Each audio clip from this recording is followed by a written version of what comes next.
दोस्तों, जैसा कि एमए हिस्ट्री में हम पढ़ते थे इतिहास लेखन के बारे में। तो इतिहास लेखन के जो स्कूल हैं, जिस तरह मार्क्सवादी है, सबाल्टर्न है, पोस्ट मॉडर्निज्म है, तो ये लगभग एक जैसे ही हैं। ये मार्क्सवाद से ही मिलते जुलते हैं, उसी का ही लगभग रूप हैं।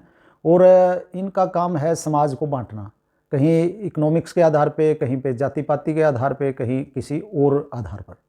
तो आने वाले समय में जो री राइटिंग ऑफ हिस्ट्री का जो चलेगा सिलसिला, जो सिलेबस आएगा, तो उसमें इन तीनों की ही जो इम्पोर्टेंस है वो कम हो जाएगी।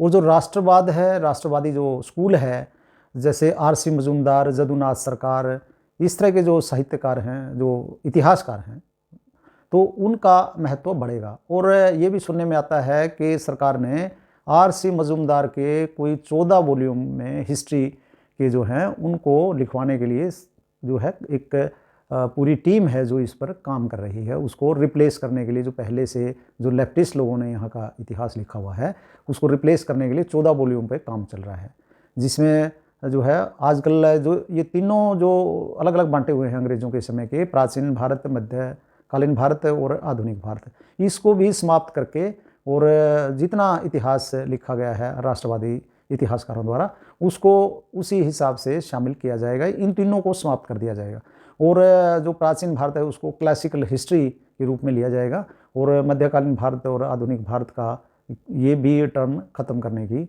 इस तरह की जो है योजनाएं हैं। जिस तरह की जो कमेटियां बनी हुई हैं, जो विद्वानों की जो समितियां बनी हुई हैं इस सिलेबस के लिए, वो इस तरह के अलग अलग विषयों की जैसे समितियां बनी हुई हैं, तो वो इस तरह के फैसले उन्होंने करने हैं। और साथ में जो इंडियन नॉलेज सिस्टम है IKS, उसका महत्व बहुत बढ़ने वाला है। इंडियन नॉलेज सिस्टम में क्या है कि जितने हमारे जितनी भी उपलब्धियां रही हैं हमारी हर क्षेत्र में, चाहे वो मेडिसिन का क्षेत्र हो, जैसे सुश्रुत है, चरक संहिता है, और जिस तरह साइंस का हमारा फील्ड है, जिसमें कि जो जनक माने जाते हैं, अणु के, परमाणु के जनक महर्षि कणाद, और उसके बाद बौद्ध नागार्जुन जो रहे हैं उनको माना जाता है। फिर आर्यभट्ट हैं और वराहमिहिर, जितने ये एस्ट्रोनॉमर भी इनको कह सकते हैं, मैथमेटिशियन भी कह सकते हैं, भास्कराचार्य, तो ये सारे वैज्ञानिकों की उसमें लिस्ट में आते हैं। इसी तरह बौधायन के जो शुल सूत्र हैं वो उनका महत्व बढ़ने वाला, क्योंकि मैथमेटिक्स, ज्योमेट्री और जो अलजब्रा है उसका जो बेसिक विकास है वो भारत में ही हुआ है। जैसे जब वैदिक काल में जो हवन कुंड बनाते थे, तो उसमें कितना उसकी कुंड की लंबाई होनी चाहिए, कितनी चौड़ाई होनी चाहिए, तो ये सारा जो ज्योमेट्री के जिस तरह के कार्य हैं ये यहीं से शुरू हुए हैं। इसी तरह ज़ीरो का भी यहीं पे ही आविष्कार हुआ है, और जो धरती के गुरुत्वाकर्षण का भी यहीं पे आविष्कार हुआ है। जैसे इसरो के चेयरमैन जो सोमनाथ जी हैं, उन्होंने चंद्रयान 3 के बाद कहा था कि all science originated from Vedas. तो यही जो आधार है, यही सारा आने वाले समय में जो है बन के चलेगा। वेदों से ही जो इंडियन नॉलेज सिस्टम है वो निकला है, जिसमें जैसा कि मैंने बताया मेडिसिन, ये एस्ट्रोनॉमी, मैथमेटिक्स, और आपके और भी जितने भी क्षेत्र हैं अलग अलग, वास्तुकला, और जो जिस तरह हाथियों के बारे में जो उनको ट्रेनिंग देनी है, फाइटिंग जो आर्ट है उसके बारे में, मार्शल आर्ट के बारे में, और सेनाओं के बारे में, जैसे और रणनीति के बारे में, डिप्लोमेटिक रिलेशंस के बारे में, जैसे चाणक्य का अर्थशास्त्र है, उसमें राजनीति भी है, डिप्लोमेसी भी है, नेशनल सिक्योरिटी इंटरनल और एक्सटर्नल भी है। तो ये सारे जो इनका जो ओरिजिनेशन है, अब तो जो अमेरिका का वॉर रूम है वहाँ पे, उसमें भी चाणक्य का अर्थशास्त्र कई साल से पढ़ा जाता है। तो किस तरह एक देश को किस तरह रणनीति बनानी चाहिए दूसरे देश के विरुद्ध में, और जैसे उनकी एक प्रसिद्ध थ्योरी है कि दुश्मन का दुश्मन आपका दोस्त होता है। तो इस तरह के बड़े जो है बहुमूल्य जो विचार हैं वो जो है हमारे शास्त्रों में हैं।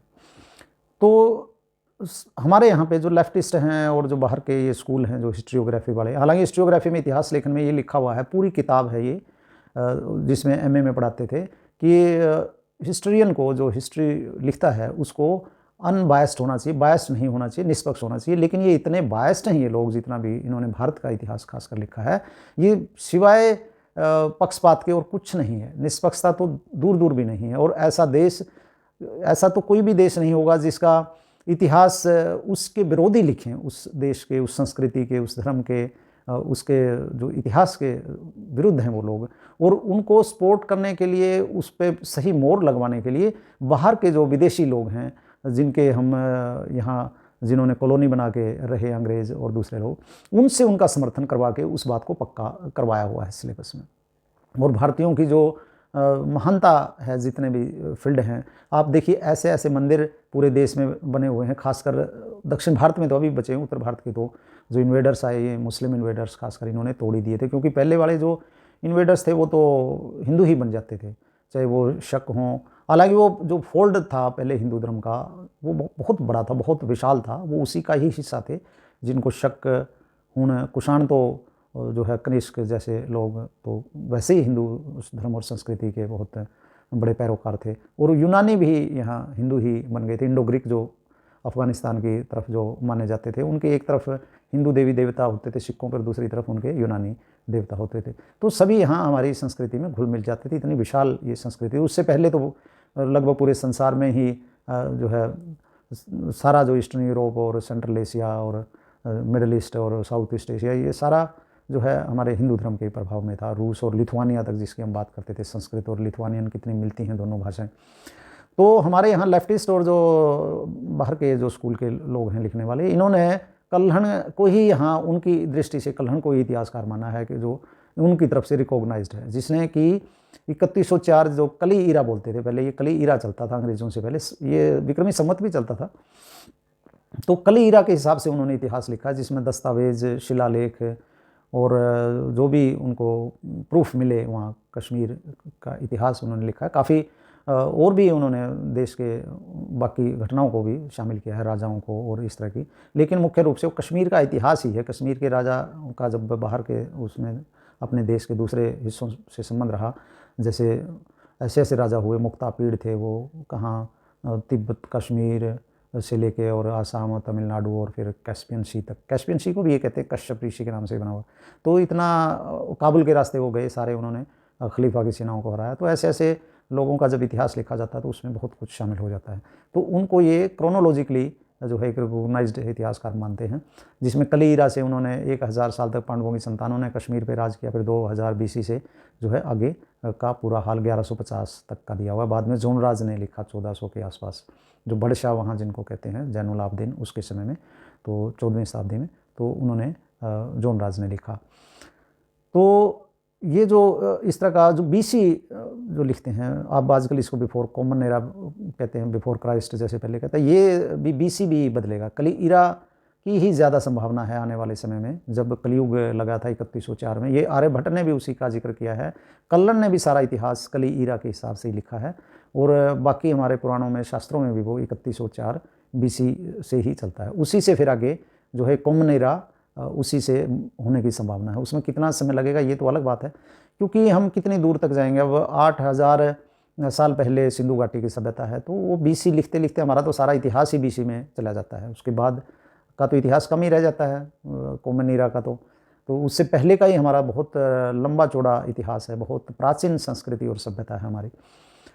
तो जो अब उसमें आएगा आने वाले सिलेबस में, तो ये बातें जो हैं बड़ी महत्वपूर्ण रहेंगी। और जितना जो परिवर्तन होगा उसमें, जैसे इसी से जो घटनाएं हुई हैं, जिस तरह ये लिखते हैं कि चाणक्य हुआ भी था या नहीं भी हुआ था, जो आजकल के सिलेबस में जो बातें लिखते हैं कि उसने मेगास्थनीज का जिक्र नहीं किया, लेकिन जो अब जो रिसर्चर हैं, जो अब इस वक्त काम कर रहे हैं, जो विद्वान भी हैं संस्कृत के, क्योंकि पहले वालों को तो संस्कृत आती नहीं थी, डिस्टोर्टेड जो अनुवाद किए अंग्रेज़ों ने, मैक्स मुलर, विलियम जोन्स और इस तरह के बाकी लोगों ने, तो उसी को ही आधार बना के ये लोग लिखते थे, जिनका ज्ञान बहुत ही सीमित था।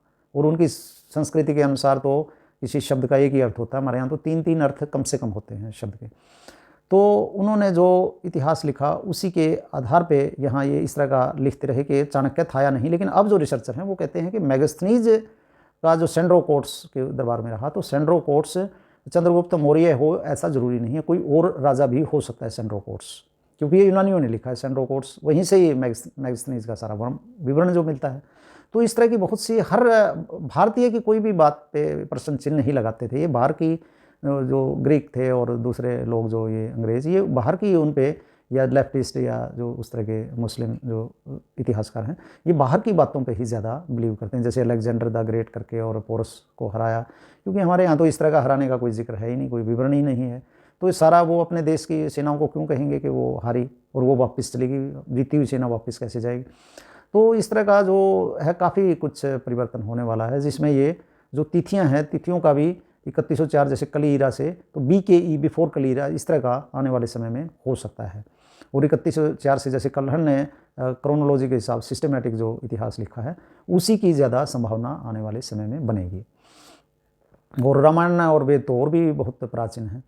तो ये जो वहाँ से शुरू करके और फिर जैसे चंद्रगुप्त मौर्य का जो है वो भी पीरियड कुछ पहले का बताते हैं, अब जो जितना पढ़ा जाता है 324-23 ईस्वी से, और ये जो जितना भी मौर्य काल है, फिर जो पुष्यमित्र शुंग है और उसका बेटा अग्निमित्र, जिसमें कालिदास का एक नाटक भी है मालविका का अग्निमित्र, तो उनके बारे में भी और ज़्यादा पढ़ा जाएगा। और फिर ये कनिष्क का तो काल ठीक है, वो उसका भी पहले हो सकता है, और लेकिन ये जो संगम काल है, इन्होंने इसमें बड़ा मजाक किया हुआ है। अगस्त्य ऋषि को 1ली से 3री शताब्दी में दिखाया, जो तमिलनाडु के क्षेत्र में जो संगम काल 3 संगम हुए वहाँ पे, 2 मदुरई में और एक और दूसरे स्थान पर। तो वो तो कहते हैं कि बिल्कुल हज़ारों साल पहले हुए थे वो, और उनके पीरियड भी बड़े लंबे लंबे थे। तो ये सारा वो बदलने वाला है आने वाले समय में, जो एक्चुअल में जो हुआ था, क्योंकि संस्कृत के विद्वान जो अंग्रेजी पे भी जिनकी उतनी ही पकड़ है, हिंदी पे भी पकड़ है, संस्कृत पे भी पकड़ है और तमिल पे भी पकड़ है, वो लोग बड़ा अच्छा काम कर रहे हैं अब। तो वो आने वाले समय में बहुत सी चीज़ों की तस्वीर साफ होगी। और इंडस वैली सिविलाइजेशन का तो यही संभावना, जैसे भगवानपुर यहाँ कुरुक्षेत्र के पास, कुरुक्षेत्र यूनिवर्सिटी ने एक वो सर्वे किया था, उसमें जो है वो दोनों पैरेलल चल रही थी, आर्यन सभ्यता और सिंधु घाटी सभ्यता। और जो जैसे हम कह रहे थे कि ये जो द्रविड़ है, ये ज़मीन का भाग जो 3 तरफ से घिरा हो, उसको द्रविड़ बोलते हैं। जैसे टैगोर जी जो नोबेल पुरस्कार विजेता थे, उन्होंने भी राष्ट्रगान में पंजाब, सिंध, गुजरात, मराठा यहाँ महाराष्ट्र से मतलब है, द्रविड़, उत्कल, बंग, जितने भी ये बोले हैं सारे क्षेत्र के नाम हैं, इसमें किसी रेस के नाम नहीं हैं। तो इन लोगों ने जो क्रिश्चियन मिशनरी थे, कॉल्डवेल वगैरह, तो इन्होंने इनको जो है एक रेस बना दी। और आप देखोगे कि शक्ल का करके कि भाई ये तो काले हैं, वो गोरे थे। तो हमारे एक जानकार यहाँ हरियाणा के रहने वाले हैं, वो कलकत्ता में दोनों ही पति पत्नी गोरे हैं, जबकि उनके बच्चे कलकत्ता में ही पले बड़े, तो वो बिल्कुल काले रंग के हैं। तो मौसम के अनुसार और इस तरह की परिस्थितियों से रंग रूप में अंतर आ जाता है। इसी तरह कहते हैं पहाड़ों पे जो आँखें जैसे जापानियों की तरह या चीनियों की तरह होती हैं, वो पहाड़ों पे रहने के कारण कहते हैं ऐसी हो जाती हैं। तो इसका मतलब ये थोड़ा है कि वो जो उत्तराखंड में रहने वाले लोग हैं वो आर्य नहीं हैं, या जो बाकी क्षेत्रों में इस तरह रहने वाले हिमाचल में या लद्दाख में, वो भी हमारे अपने ही हैं। सारा एक जो आजकल जेनेटिक रिसर्च जो चल रही है, उसकी कुछ फाइंडिंग्स आई भी हैं। जो जीन है जो R1A1, तो जो ये ग्रुप है R1A1 का, ये उत्तर भारत से और दक्षिण भारत और पूरे भारत में एक जैसा ही है, ट्राइबल जातियों तक में मिलता है एक जैसा ही। तो अब ये और ज़्यादा जो इतिहास में जो प्रूफ के तौर पे हैं, जैसे पहले ये शामिल करते थे आर्यों का, तो PGW जो पेंटेड ग्रेवेयर जो मृदभांड थे चित्रित, उनसे, और इंडस वैली का तो नगरों का जो नालियाँ और जो सिस्टमेटिक नगर बसे हुए थे और सील थी उनकी जो मोहरें, उनसे ही ज़्यादा आइडेंटिफाई करते हैं। लेकिन अब जीन से भी आइडेंटिफाई करेंगे, उससे और ज़्यादा करेक्टनेस आएगी इतिहास को सही तरीके से जानने में। तो दोस्तों आज इतनी ही बात करेंगे, अगले बार आपसे और विषय पे बात करेंगे। तब तक के लिए धन्यवाद।